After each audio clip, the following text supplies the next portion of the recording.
JP. I went to school out here at Loyola Marymount. Been working here about 5 years, ever since college. I used to read scripts at a bunch of production companies, kind of like internships and stuff. And so my commute home, so I wouldn't be spending too much money on Ubers or whatever. I would take the bus here and browse around for a couple hours to explore, find some weird stuff. So we're technically in West Los Angeles, but on the corner of Santa Monica Boulevard and Sawtelle is exactly where we're at. So we just need a standard, ID, debit or credit card on file. And there's a one-time $5 sign-up fee that we charge. And there are two ways to rent, There's the $1 a day monthly membership. It's like a subscription service. It's month to month, so you can cancel. You don't have to keep it for more than a month if you don't want to. That's $30 a month. And it's 4 movies at a time, no late fees. There's a lot of people in the streaming, world, they don't know about late fees. A lot of libraries have suspended late fees. If you're renting something for the week, then it's $5, and then there are late fees, $2.50 per day per movie. Mainly we trade for like rental credits, because we do get enough of people just coming in donating that we don't have to pay too much. But if it's stuff that will like save us money, stuff we need to replace or add in our rental library, then we pay really good, because you're essentially kind of saving us money from buying it from Amazon or whatever.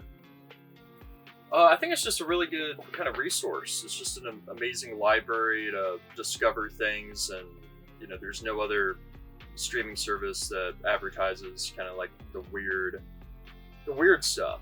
There's like some, I think, bootleggy kind of streaming channels now that kind of pop up, and they have a really strange curated collection, and here was just kind of a way to fast track to find like the rare stuff, the weird stuff.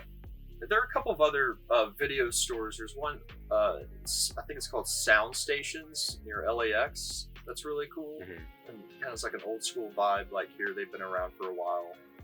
And then there's, of course, Amoeba in Hollywood. Record Surplus has a little bit.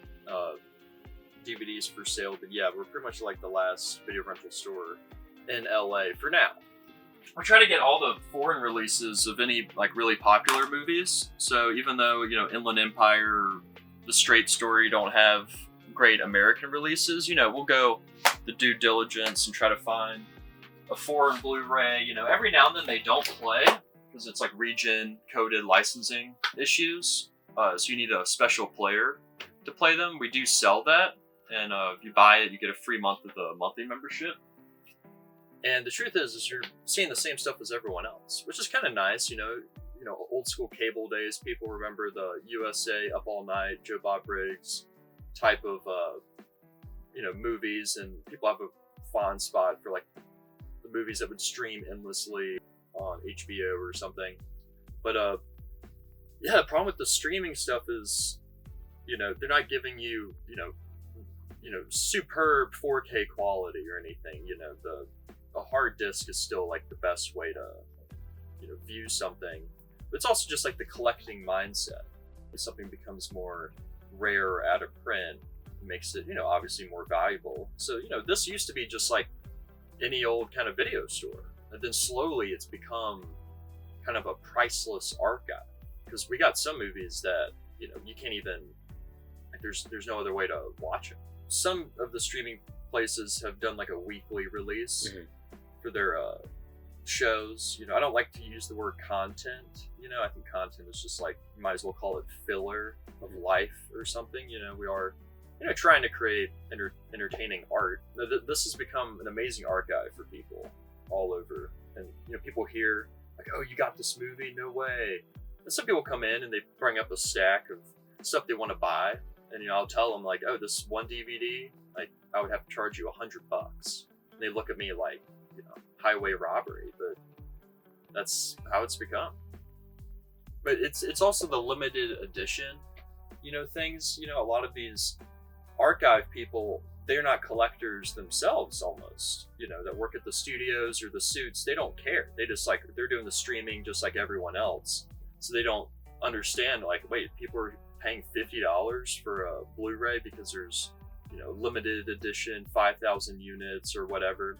But those markets have really kind of exploded. The whole boutique Blu-ray, there's all these new ones popping up like Fun City, Vinegar Syndrome is, almost as big, just as big as Criterion, honestly. And, Kino, Scorpion, Code Red, it's just endless. Honestly, it's impossible to keep up with. I try not to keep up with it too much because it also costs a lot of money to buy these. So, yeah, my coworker Greg, who's been working here longer, he kind of coined, either him or someone else coined, like, we're the unofficial lobby for the new art.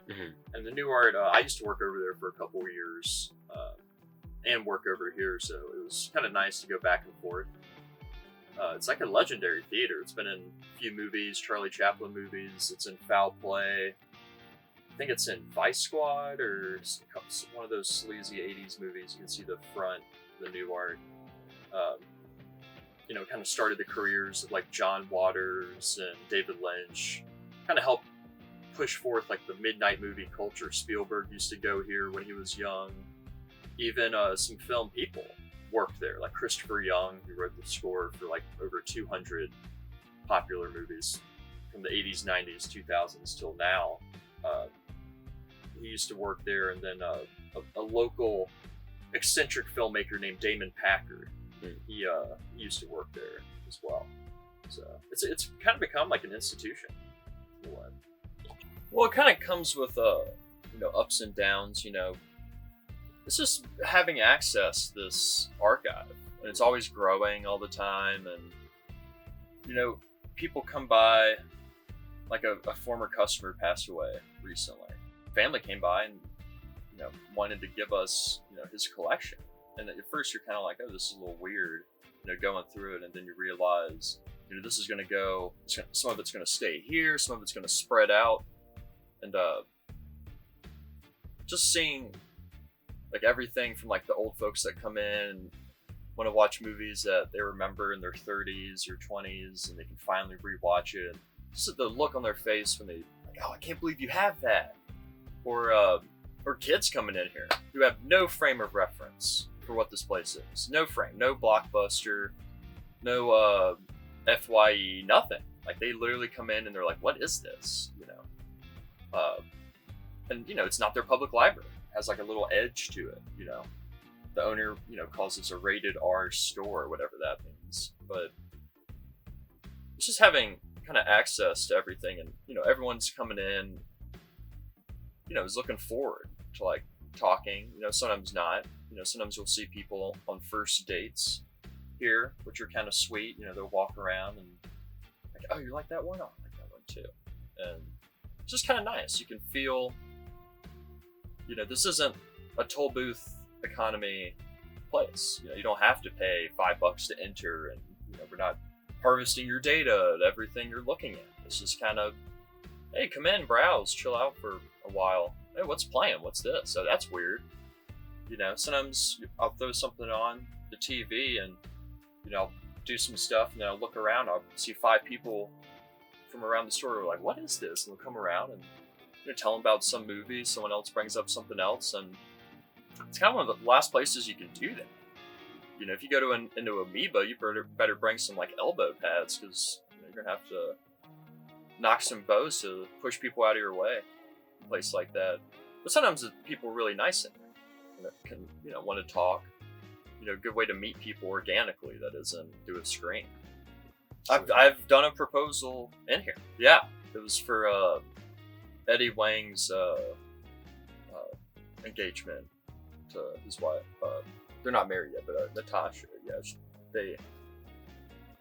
they didn't meet in here, but he just wanted this to be the place. I think she joked about it once, like, oh, how funny it would be if you proposed in here, because it's like the only place you go to, regularly. And so I made him a little section on the wall, and she kind of found it, and there was the ring, and it was sweet. It was nice.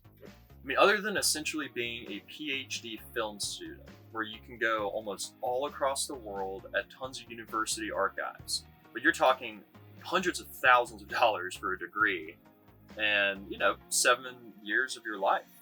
Or you could pay $30 a month and, pursue your own PhD in whatever you want, So it's a great way, because we're not a nonprofit, we are for profit, but it's a pretty shoestring operation. It kind of pays for itself type thing.